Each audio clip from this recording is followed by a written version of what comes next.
Mamma mia, salut les amis et bienvenue dans cette nouvelle vidéo des Teachers du Net. Alors je sais que je vous avais dit qu'on allait voir la différence entre iterator et list iterator, ok? J'avais préparé une vidéo à ce sujet, mais j'ai vu que, en effet, pour vous expliquer ce Mitsubishi, il va falloir également parler des collections.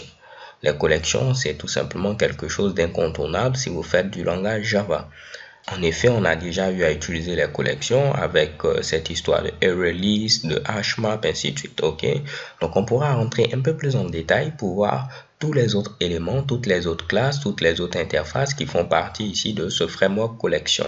En effet, je peux venir ici de la même manière qu'on a vu comment créer un ArrayList, ainsi de suite, vous le montrer, mais j'ai vu que pour pouvoir mieux comprendre toutes les classes qui font partie de ce framework collection, il serait beaucoup plus intéressant de le faire par la pratique, ok? Et l'exemple que j'ai trouvé fait intervenir la gestion des fichiers. Vu qu'on n'a pas encore vu comment traiter les fichiers en Java, je ne pourrais pas directement ici, dans mon cas, passer au framework collection. Donc là, il faudrait que ce soit clair. Je ne dis pas que pour maîtriser ici le framework collection au niveau de Java, il faut maîtriser la gestion des fichiers. Non. Je dis que je trouve tout simplement assez intéressant de découvrir le framework collection avec un cas pratique.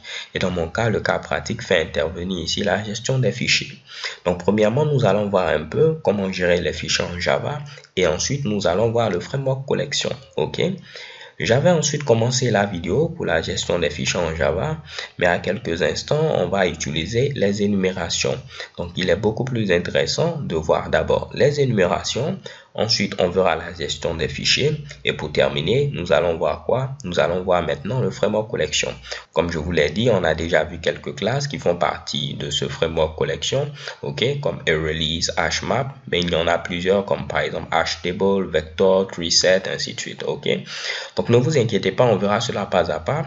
En parlant également de la notion de collection, on va parler ici de la généricité en Java. Ces histoires ici de chevrons qu'on met par-ci par-là, on met les types, ainsi de suite. Vous allez mieux comprendre ici à quoi servent ces différents Mitsubishi là. Donc les gars, après ça, je crois que ce sera tout pour cette série Java intermédiaire. Après, je vais enchaîner avec une autre série qui sera les interfaces graphiques en Java.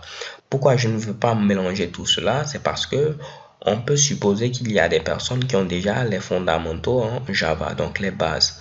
Donc, il serait beaucoup plus intéressant de séparer ici les interfaces graphiques en Java vu que c'est un autre sujet afin que ces personnes-là puissent commencer directement ici cette série sur les interfaces graphiques si c'est ce qui les intéresse. Ok?